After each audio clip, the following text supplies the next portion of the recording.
et il s'entend pas forcément avec eux. Il y a eu plusieurs, on va dire, disputes par rapport à l'éducation, bref.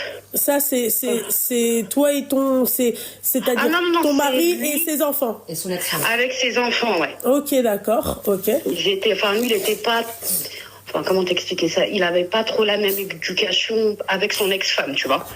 D'accord. Lui, jusqu'à l'adolescence, il respectait ses gardes, il prenait ses gosses, ses vacances, et voilà. Dès qu'ils ont commencé à être adolescents, 13, 14, 15, tu vois, ils venaient plus voir leur père et tout, bon bref. Et puis arrive à 18 ans, 20 ans, tu vois, les enfants, ils ont grandi, ils font leur vie, et ils viennent plus voir leur père. Et puis lui, il était très proche de sa fille, et il a eu, sa fille est tombée enceinte hors mariage. D'accord. D'accord. Vas-y, je te passe les détails. Hein. Je te passe et tout. Bon, bref. La fille m'a appelé. C'était un peu compliqué pour... Elle a connu son père ou pas? Elle a grandi avec lui ou pas? Mais ils étaient séparés. Non, je te parle de la fille. Quelle fille? Sa fille à lui? Oui, sa fille à lui. Oui, en fait, ils avaient une garde un week-end Ah, sur deux. d'accord, ok. D'accord, vas-y, ouais. Donc oui, franchement, oui, sur ça, il payait la pension, les vacances, un week-end sur deux, du vendredi au dimanche et tout, tu vois. Donc tout s'est bien passé. Franchement, de la naissance jusqu'à l'adolescence, il a fait son rôle de père. Tu vois, c'est pas parce que c'est mon mari, et s'il a des défauts, je le dis, tu vois. Il n'est pas là le problème.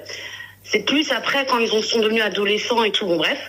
Et bon, elle a fait la fille, elle a fait une connerie, elle assume, bon, bref. Et elle m'a appelé, parce que moi, je suis plus ou moins pas forcément proche, mais tu vois, je tempère, on va dire, tu vois. Ok. Je la considérais comme ma fille, comme une petite sœur, tu vois, j'essaie de quand même lui donner des conseils, tu vois, parce que elle a une éducation qui est différente de la mienne, tu vois. Je ne veux pas juger, mais différente de la mienne, tu vois. Okay.